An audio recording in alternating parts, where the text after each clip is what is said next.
Hello student, this is your second lecture of electrical machine 2। आज का जो topic है वो सेम है पहले की तरह इंडक्शन मशीन के बारे में जो हम डिस्कस कर रहे थे प्रीवियसली। पहले हमने बेसिक देखा था कौन कौन से पार्ट्स होते हैं इंडक्शन मशीन में, ठीक है। तो आज थोड़ा आगे देखेंगे। जैसे मैंने लास्ट लेक्चर में बात की थी कि आज हम डिस्कस करेंगे रोटेटिंग मैग्नेटिक फील्ड कैसे प्रोड्यूस होता है, production of rotating magnetic field.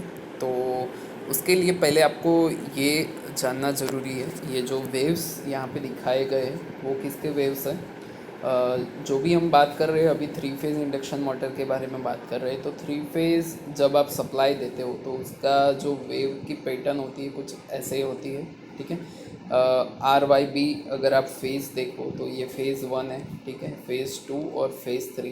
तो हर एक फेज़ के बीच में क्या होगा, 120 डिग्री का डिफरेंस होगा, ठीक है। तो अलग अलग फेज़ की जो पैटर्न है वो यहाँ पे दिखाई गई है। हर एक एंगल पे हमको उसकी क्या वैल्यू है वो हमको यहाँ पे देखनी है। यहाँ जो फ्लक्स का वेव दिखाया गया है आपको, ठीक है। जो आप वोल्टेज देते हो, जो भी आप थ्री फेज सप्लाई देते हो वाइंडिंग को, उसके कारण जो करंट फ्लो होता है तो फ्लक्स प्रोड्यूस होता है, ठीक है।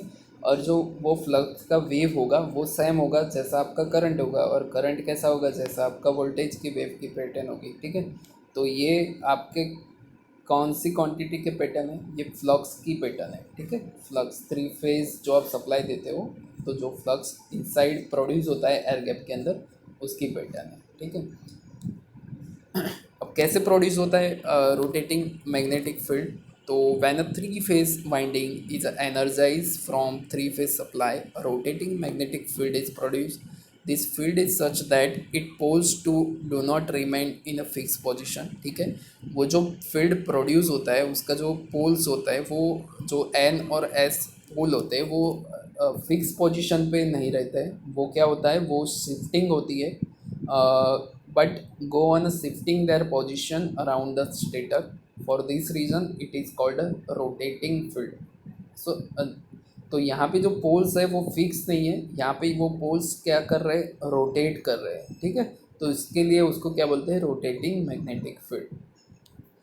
It can be shown that magnitude of this rotating magnetic field is a constant, ठीक है। जब आप इसकी थियरी पढ़ोगे ये वाली, तब आपको पता चलेगा कि इसकी जो वैल्यू है क्यों फिक्स है, और वो वैल्यू क्यों 1.5 एफ इंटू एम है, ठीक है। एफ एम क्या है, maximum flux due to any phase, ठीक है।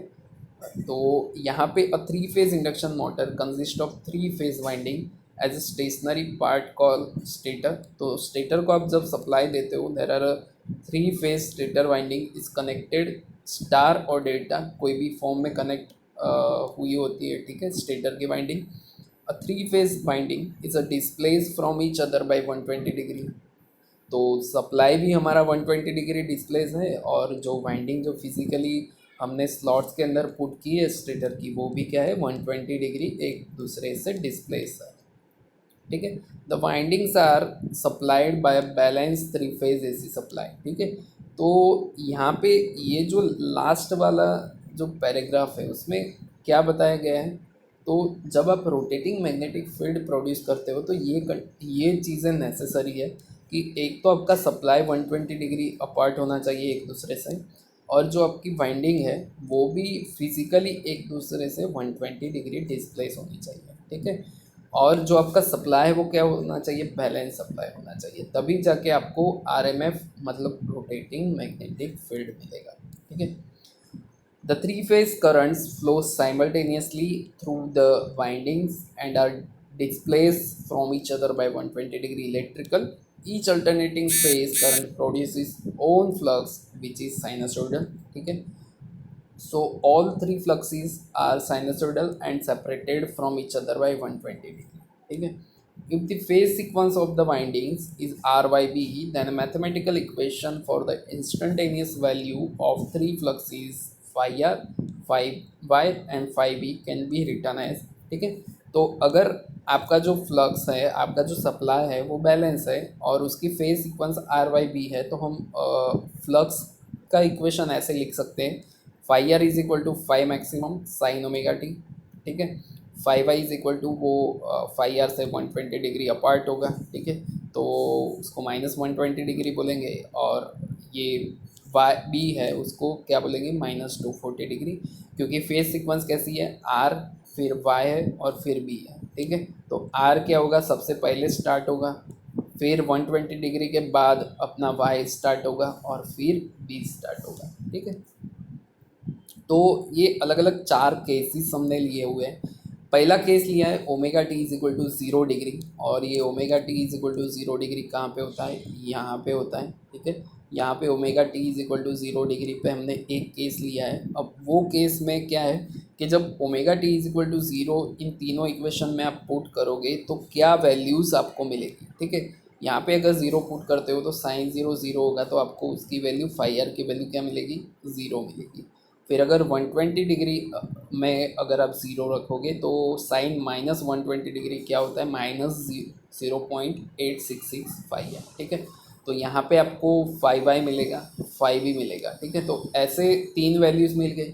फिर एक और केस लेते 60 डिग्री पे, तो वो वैल्यू पे भी आपको ये वैल्यूज़ फाइंड करनी है, ठीक है। अब आपको यहाँ पे ये चीज़ें मालूम होनी चाहिए, साइन या साइन की वैल्यूज़ जो है वो 0 डिग्री पे क्या होती है, 120 डिग्री पे क्या होती है, 60 डिग्री पे क्या होती है, 180 डिग्री पे क्या होती है। अगर नहीं पता तो आप उसका टेबल जो है वो गूगल कर लो साइन का, ठीक है। तो ऐसे दो केस में हमको वैल्यूज़ मिली, एक 0 में एक 60 में, ऐसे ही 120 डिग्री में भी मिल गई और 180 डिग्री, ठीक है। चार केसेस हमारे पास हैं, ठीक है। अब ये चारों केसेस को हम अगर ड्रॉ करें तो ऐसे ड्रॉ हो सकता है, ठीक है। कैसे ड्रॉ करना है, देखो ये 0 डिग्री पे हमने यहाँ पे 5r 5i एंड 5b की वैल्यू यहाँ पे ली है, ठीक है। तो 5r तो 0 है, ठीक है। ओनली जो दो फ्लक्सेस हैं क्या है, एक यहाँ पे देखो ये दोनों के बीच में कितना डिफरेंस है, 60 डिग्री, ठीक है। तो यहाँ पे जो 5 1 आ रहा है उसको मतलब यहाँ पे हमारा जो 5 1 है वो 5r है, ये y है 5i और ये 5b है, ठीक है। तो अगर इन सब की वैल्यूज़ हम देखें और इसका रिजल्टेंट हम फाइंड करें तो कुछ उसकी डायरेक्शन कुछ ऐसी मिलेगी 0 डिग्री पे, ठीक है। 0 डिग्री पे आपको डायरेक्शन उसकी क्या मिल रही है, ऐसी डायरेक्शन मिल रही है, ठीक है। फिर 60 डिग्री पे अगर उसको फाइंड करने जाओ आप तो उसकी डायरेक्शन आपको कैसी मिल रही है, ऐसी मिल रही है, ठीक है। इस तरह से ऐसी डायरेक्शन मिल रही है, ठीक है। फिर अगर आप उसको 120 डिग्री पे उसकी डायरेक्शन देखो तो कुछ डायरेक्शन उसकी ऐसी मिल रही है आपको, ठीक है। फिर अगर 180 डिग्री में देखो तो यहाँ पे ऐसी डायरेक्शन मिल रही है, रिजल्टेंट की डायरेक्शन, ठीक है। तो आप देख रहे हो कि देखो ये जो रिजल्टेंट है वो यहाँ से लेके ऐसे घूम रहा है, ठीक है। ऐसे देखो घूम रहा है, तो ये अब अभी हमने हाफ साइकिल की बात की है 0 से 180 डिग्री, ठीक है। अगर 180 डिग्री से फिर 360 डिग्री के बारे में बात करोगे तो जैसे ये ऐसे यहाँ से यहाँ आया, फिर यहाँ आया, फिर यहाँ आया, फिर आगे कहाँ जाएगा, ऐसे जाएगा, फिर ऐसे जाएगा, ऐसे जाएगा, एक टाइम आएगा फिर से वो ऐसा हो जाएगा 360 डिग्री पे, ठीक है। तो यहाँ पे क्या हुआ, एक साइकिल जो 0 से लेकर 360 डिग्री में ये पूरा कैसे ऐसे घूम रहा है, ठीक है। जो रिजल्टेंट फ्लक्स है उसका वो ऐसे घूम रहा है, ठीक है। तो रिजल्टेंट फ्लक्स घूमने के कारण क्या होता है कि आपका जो आरएमएफ है वो क्या बनता है, फिर रोटेटिंग मैग्नेटिक फील्ड, ठीक है। तो आरएमएफ कैसे प्रोड्यूस होता है, ठीक है। आरएमएफ प्रोड्यूस होने की ये कंडीशन है कि आपका जो सप्लाई है वो थ्री फेज 120 डिग्री डिस्प्लेस होना चाहिए, और आपकी वाइंडिंग भी फिजिकली डिस्प्लेस होनी चाहिए, और बैलेंस सप्लाई होना चाहिए, तभी आप ये आरएमएफ प्रोड्यूस कर सकते हो, ठीक है। तो ये आरएमएफ कैसे प्रोड्यूस होता है वो यहाँ तक आपको समझ में आ जाना चाहिए, ठीक है। अगर नहीं आया तो आप कमेंट कर सकते हो कि आपको कहाँ पे दिक्कत आ रही है, ठीक है। अब उसके बाद मैंने एक और चीज़ बोली थी कि induction motor, three phase induction motor specially वो सेल्फ स्टार्ट होती है, ठीक है। तो वो सेल्फ स्टार्ट क्यों होती है, ठीक है। और एक क्वेश्चन और भी होना चाहिए कि single phase induction motor self start क्यों नहीं होती है, ठीक है। और उसको सेल्फ स्टार्ट करने के लिए क्या करना पड़ता है, ठीक है। तो यहाँ पे three phase induction motor, the stator winding needs a three phase supply, they are three windings in a stator, each displace 120 degree apart.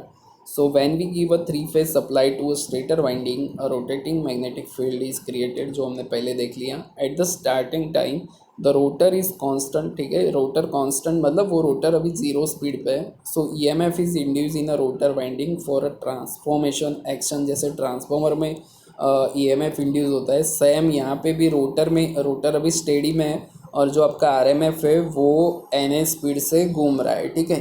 तो उसके कारण क्या होगा, दोनों के बीच में स्पीड डिफरेंस है, जो आपका रोटेटिंग मैग्नेटिक फील्ड है वो 120 F/P की स्पीड पे घूम रहा है और जो आपका रोटर है वो स्टेडी पोजीशन में है। तो यहाँ पे स्पीड डिफरेंस है दोनों के बीच में, तो स्पीड डिफरेंस के कारण क्या होगा, आपका ईएमएफ मतलब आपका जो फ्लक्स है वो लिंक होगा रोटर के साथ और ईएमएफ इंड्यूस होगा, ठीक है।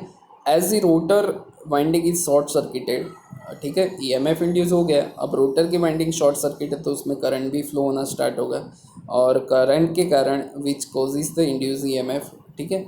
अब short circuit current creates a magnetic flux in a rotor winding which opposite to the stator flux, ठीक है। जो भी यहाँ पे मैंने बोला था कि लेंज लॉ के अकॉर्डिंग जो भी रोटर फ्लक्स क्रिएट हो रहा है वो स्टेटर फ्लक्स का क्या करेगा, अपोज करेगा, ठीक है। Now rotor flux try to oppose the stator flux and to reduce the relative speed. अब ये जो फ्लक्स इंड्यूस किसकी वजह से हुआ है, लेंस लो क्या कहता है कि जो उसका कॉज होता है उसको अपोज करता है, ठीक है। तो यहाँ पे कारण क्या है, फ्लक्स प्रोड्यूस होना, रिलेटिव स्पीड, ठीक है, दोनों के बीच में स्पीड डिफरेंस है, जो आपका रोटेटिंग फ्लक्स है और जो आपका बीच में रोटर है कांस्टेंट, उसके बीच में क्या है, स्पीड डिफरेंस है और वो स्पीड डिफरेंस के कारण ही ये फ्लक्स वहाँ पे लिंक हो रहा है। तो ये जो वो किसका अपोज करने का ट्राई करेगा कि जो आप ईएमएफ इंड्यूस हो रहा है वो किसका अपोज करने का ट्राई करेगा कि ये यहाँ पे जो स्टेटर फ्लक्स है तो वो रिलेटिव स्पीड का अपोज करने का ट्राई करेगा। अगर उसको रिलेटिव स्पीड का अपोज करना है तो क्या करना पड़ेगा, रोटर को घूमना पड़ेगा सेम डायरेक्शन, जो रोटेटिंग मैग्नेटिक फील्ड जो घूम रहा है उसकी डायरेक्शन में उसको घूमना स्टार्ट करना पड़ेगा, ठीक है। तो इसकी वजह से रोटर क्या होगा, घूमना स्टार्ट करेगा, ठीक है। तो यहाँ पे हमको कोई एक्सटर्नल फोर्स नहीं देना पड़ा है, ठीक है, वो रोटर अपने आप ही रिलेटिव स्पीड के डिफरेंस के कारण वो घूमना स्टार्ट हो रहा है। इसी वजह से जो आपकी मोटर होती है इंडक्शन मोटर 3 फेज़, वो क्या होती है, सेल्फ स्टार्ट होती है। So in a simple word, 3-phase induction motor is a self-starting because stator creates a rotating magnetic field.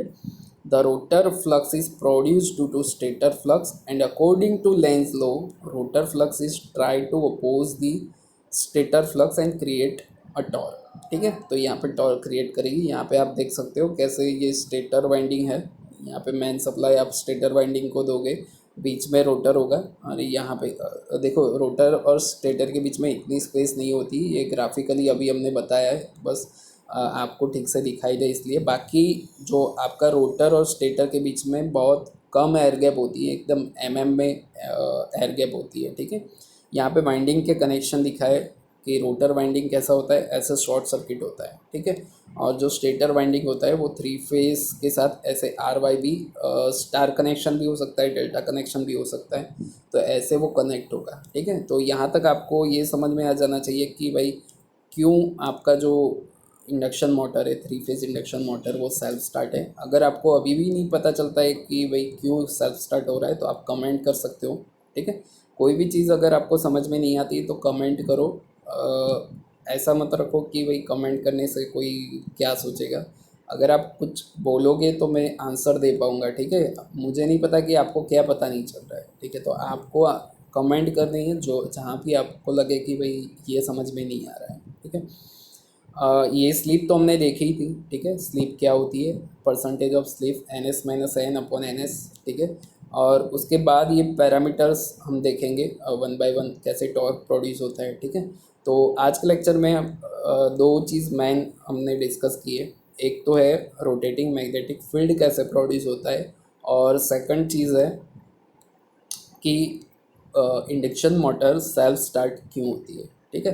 तो आज यहाँ तक रखते हैं बात, और यहाँ तक किसी को क्वेश्चन हो तो आप पूछ सकते हो। नेक्स्ट लेक्चर में हम टॉर्क के बारे में देखेंगे, ठीक है। Thank you.